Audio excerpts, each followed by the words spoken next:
Hi friends, 100% మీరు మాట్లాడతారు. Nihali spoken English institute ఈ వీడియోలో మనం కుడ్ హ్యావ్ గురించి తెలుసుకోబోతున్నాం. కుడ్ హ్యావ్ చేయగలిగి ఉండాల్సింది. కుడ్ హ్యావ్ అంటే చేయగలిగి ఉండాల్సింది అని అర్థం. కుడ్ హ్యావ్ యొక్క స్ట్రక్చర్ ఏ విధంగా ఉంటుందంటే subject plus could have plus V3 plus object. Subject could have plus verb వచ్చేసి V3 రూపం plus object. He could have passed if he had worked hard. అతడు కష్టపడితే పాస్ కాగలిగేవాడు. They could have caught you if you had gone there. మీరు అక్కడికి వెళ్ళి ఉంటే వారు మిమ్మల్ని పట్టుకోగలిగి ఉండేవారు. You could have caught the train if you had left before.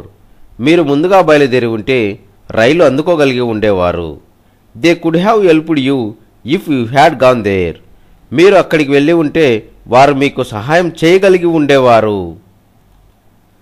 He could have passed if he had worked hard. అతడు కష్టపడితే పాస్ కాగలిగేవాడు. They could have caught you if you had gone there. మీరు అక్కడికి వెళ్ళి ఉంటే వారు మిమ్మల్ని పట్టుకోగలిగి ఉండేవారు. You could have caught the train if you had left before. మీరు ముందుగా బయలుదేరి ఉంటే రైలు అందుకోగలిగి ఉండేవారు. They could have helped you if you had gone there. మీరు అక్కడికి వెళ్ళి ఉంటే వారు మీకు సహాయం చేయగలిగి ఉండేవారు.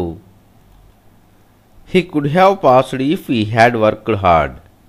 అతడు కష్టపడితే పాస్ కాగలిగేవాడు. They could have caught you if you had gone there. మీరు అక్కడికి వెళ్ళి ఉంటే వారు మిమ్మల్ని పట్టుకోగలిగి ఉండేవారు. You could have caught the train if you had left before. మీరు ముందుగా బయలుదేరి ఉంటే రైలు అందుకోగలిగి ఉండేవారు. They could have helped you if you had gone there. మీరు అక్కడికి వెళ్ళి ఉంటే వారు మీకు సహాయం చేయగలిగి ఉండేవారు.